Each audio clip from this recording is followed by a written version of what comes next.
कि सहारा योजना में पूछना चाहूंगा कि क्या इन नियमों में कुछ संशोधन करेगी सरकार कि जो बहुत कम आय वाले सरकारी नौकरी वाले लोग हैं उनके अगर परिवार में इस तरह लाइलाज बीमारी का कोई बच्चा है या कोई सदस्य है तो उनको भी इस योजना में शामिल किया जाए। सहारा योजना जो है उसको हमारी सरकार जारी रखेगी। जनक राज ने बहुत अच्छी बात कही कि नियमों में संशोधन की इसमें जरूरत है।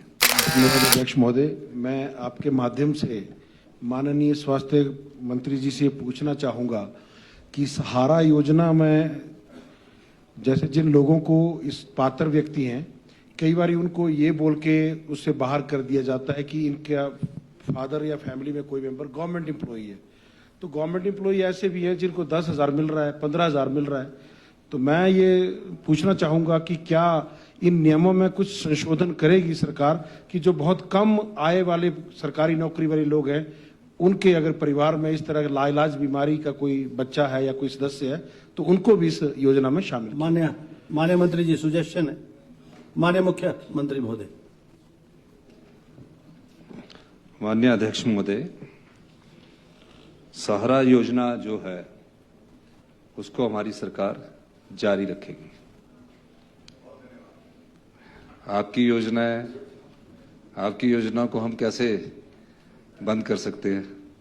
आपने अच्छा काम किया, इसमें कोई दो राय नहीं, हम इसमें सहमत है।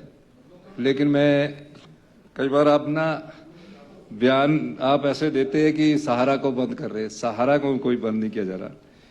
लेकिन कुछ जनक राज ने बहुत अच्छी बात कही कि नियमों में संशोधन की इसमें जरूरत है और हम चाहेंगे कि जो नियम संशोधित होकर हम करें, क्योंकि कई डिस्ट्रिक्ट बहुत ज़्यादा सहारा योजना के अंतर्गत, जब मैंने पिछले मीटिंग में ली थी डैशबोर्ड में देखा, और कई डिस्ट्रिक्ट में बहुत ही कम सहारा योजना के केसेस है।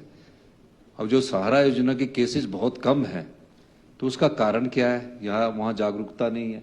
और कुछ डिस्ट्रिक्टों में जब हमने डाटा मिलाया हैंडीकैप्स का, क्योंकि हैंडीकैप्स का डाटा WCD के पास भी होता है हमारे जो उसके, तो उसमें कुछ ऐसे पात्र भी व्यक्ति हैं जिनके साथ मैं चाहूँगा कि उनकी वेरिफिकेशन की जाए और SDM के लेवल पर CMO उसका सर्टिफिकेट बनाए, एक वेरिफिकेशन लगा दी जाए।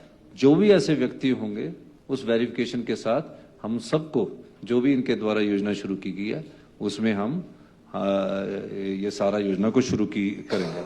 और जो सहारा के पैसों की बात है, अध्यक्ष महोदय, मैं बताना चाहता हूं कि हमारी सरकार बनने के बाद से हमने 140 करोड़ रुपए इसमें जारी किए हैं। कुछ पेंडेंसी है, उस पेंडेंसी को जैसे कि माननीय मंत्री जी ने कहा है कि आने वाले समय में उस पेंडेंसी को भी दूर कर दिया जाएगा।